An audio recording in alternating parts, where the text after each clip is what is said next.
Hello, and thank you for finding my little history lesson on the greater Williamsburg housing market. My name is Jim Mellon with RE/MAX Peninsula in Williamsburg, and this market is my area of expertise. The following charts and graphs represent the trend of housing prices and activity for single-family homes only in the greater Williamsburg zip codes, 23168, 23185, and 23188. I could have looked at a variety of criteria to arrive at any number of conclusions, such is the case with statistics, and 98% of statistics are made up, right? It's important for buyers and sellers to understand where we've been in Williamsburg and where we are today.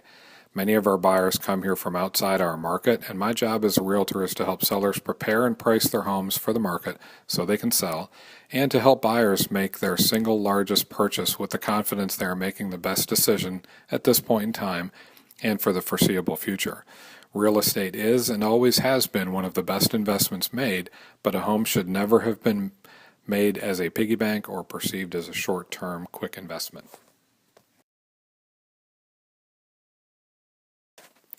The following charts and graphs show you the progression of prices and unit activity from January 2005 to April 2013.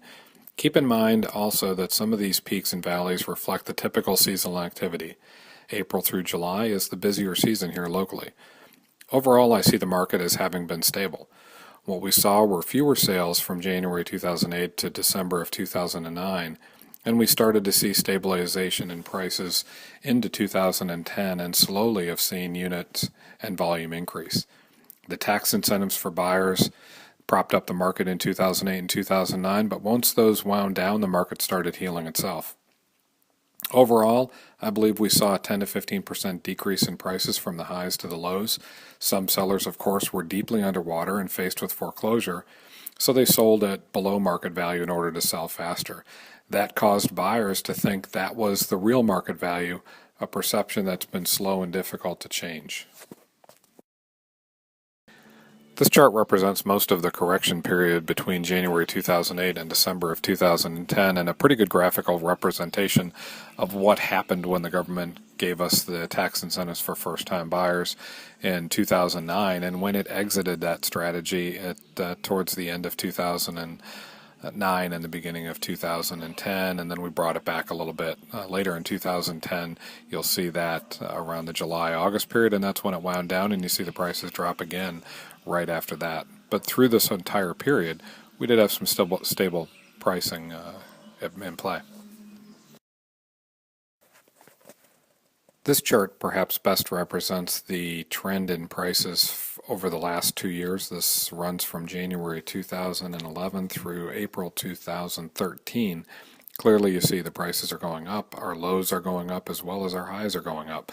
That's all an indication that the prices are moving in the right direction. This also is important for buyers to realize that real estate, like all things, is a supply and demand market. As our inventories have dropped, our prices have gone up because there's fewer for sale, more competition, people are having to pay the price. So this is an important chart to focus on. This last slide is where we are today, April 2013, our most recent full month that we can report statistics on. And I've included the entire Williamsburg multiple listing service residential property activity as well as that greater Williamsburg market that I've been referring to in the previous slides. You do see that some of the numbers are similar, but our greater Williamsburg house prices are about $40,000 higher than our overall Williamsburg multiple listing statistics. So when you hear national statistics quoted, or you hear even the local MLS market statistics recorded, you're going to find different numbers when the buyer comes in and is looking at a detached single-family home, say in the Jamestown High School District or somewhere else.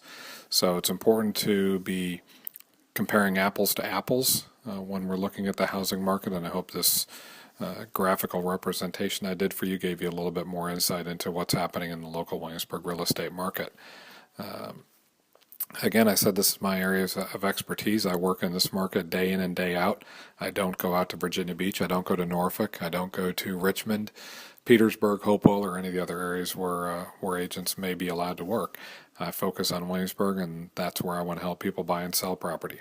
Thank you for paying attention through this. I hope I didn't put you to sleep and educated you a little bit along the way. Thanks a lot, and I hope you have a great summer selling or buying season.